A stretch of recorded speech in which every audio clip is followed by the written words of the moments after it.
नमस्कार दोस्तों, आइए स्वागत है एक बार फिर से आपके अपने यूट्यूब चैनल व्यक्तिव ज्ञान में।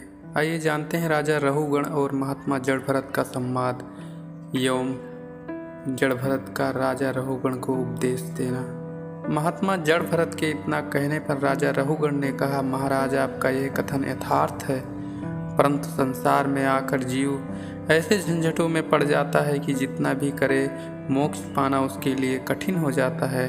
आप कहते हैं शरीर सत्य नहीं है, परंतु मुझे तो प्रत्यक्ष रूप में यही सत्य दिखाई पड़ता है और इसी कारण मनुष्य जानबूझकर भी मोक्ष की ओर जाने से रुक जाता है। इसका क्या कारण है? आप आत्मदर्शी और एक बड़े महात्मा हैं।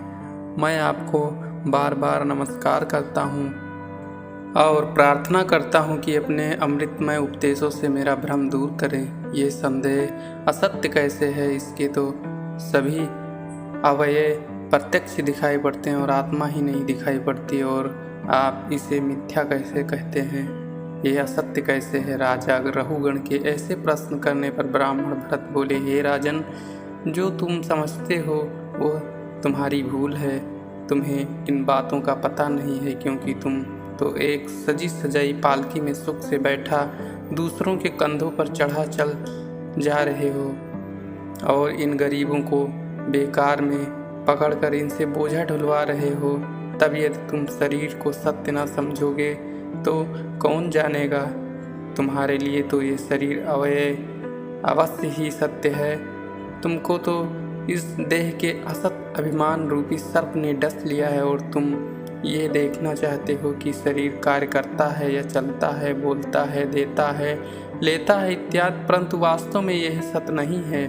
इसकी सत्यता का तो मेरे पास कोई प्रमाण नहीं है और तू राजा होने के अपमान में चूर्ण क्रूरता के क्रम करता है, फिर तुझे इसका ज्ञान कहाँ से होगा? मनुष्य जो कुछ करता है वह सब शरीर की प्रत्यक्षता के प्रमाण में पृथ्वी और गुण और पृथ्वी मन द्वारा कल्पित है।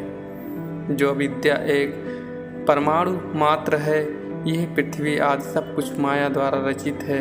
इनका ईश्वर से कोई संबंध नहीं है, तथापि ये ईश्वर से प्रकट सत्य सी जान पड़ती है। यहीं से तो दैत्यवाद की सृष्टि होती है, जिससे लोग भगवान का साकार दर्शन करते हैं, परंतु ज्ञानियों का सिद्धांत ही और है। ज्ञानी केवल ज्ञान को ही सत्य मानता है और वो सत्य ही परमात्मा है। परमात्मा परमार्थ रूप विशुद्ध और एक अद्वितीय पुरुष है। वही शून्य से परिपूर्ण निर्विकार ज्ञान और वही भगवान है। उसी को विद्वान पुरुष भगवान वासुदेव कहते हैं। यह ज्ञान साकार उपासना का नहीं है, ये गुरु चरणों के प्रसाद से प्राप्त होता है। जब गुरु के चरणों की धूल को मस्तक पर लगाओगे तब इस उत्तम पदार्थ ज्ञान की प्राप्ति होगी, अन्यथा मोक्ष दुर्लभ है। मैं स्वयं एक राजऋषि था, परंतु मेरा मन एक मृग शावक में ऐसा लग गया जिससे मुझे मोक्ष दुर्लभ हो गया। ये तो कहो कि भगवान वासुदेव की पूर्व आराधना के कारण मुझे अपने पूर्व जन्म का स्मरण बना रहा और अब इस जन्म में एक ब्राह्मण के घर उत्पन्न होकर इस प्रकार सबसे असंग रहकर गुप्त रूप से अपना जीवन व्यतीत करता हूँ। यदि मुझे पूर्ण ज्ञान हो गया होता तो फिर इस संसार में आता ही क्यों? हे राजन रहुगण, तुम एक गृहस्थाश्रमी हो, इस कारण तुम्हारे लिए तो अज्ञान और भी हानिप्रद है। यदि गृहस्थ ही अभिचारी और लंपट हो गया तो फिर अन्यों की बात ही क्या है? तुम प्रजाओं के स्वामी होकर अन्याय से क्यों चलते हो? जब तुम इस नश्वर शरीर के लिए ब्राह्मण तक से पालकी ढुलवा लेते हो तब तुम्हें मोक्ष कैसे मिल सकता है?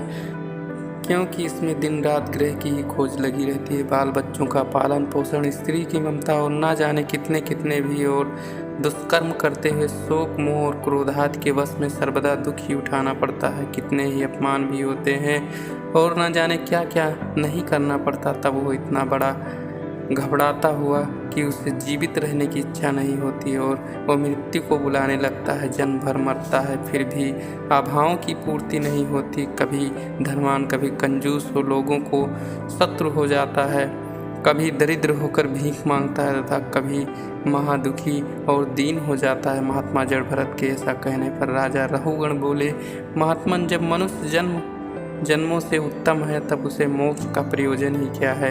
क्योंकि महात्माओं की सेवा से तो सब पाप स्वयं ही नष्ट हो जाएंगे। श्री विष्णु जी की भक्ति करने से तो पापों का लेस भी नहीं रहता, जैसे आपके दर्शनों से मेरा मलिन मन शुद्ध हो गया है। ये सुन महात्मा जड़भरत ने राजा रहुगण को और भी बहुत सा उपदेश दिया और उसके उत्तर में राजा ने उसको बहुत बार नमस्कार कर आत्म कल्याण के लिए कार्य करने का वचन दिया। जड़भरत जी राजा को आशीर्वाद दे मौन हो गए। उनके उपदेश और आशीर्वाद को प्राप्त कर राजा रहुगण अपनी सब इंद्रियों को वश में कर महास्थिर योग को धारण कर पृथ्वी पर विचरने लगे। भगवान के भक्तों की यही महिमा है कि वह जीव को कृतार्थ कर देते हैं।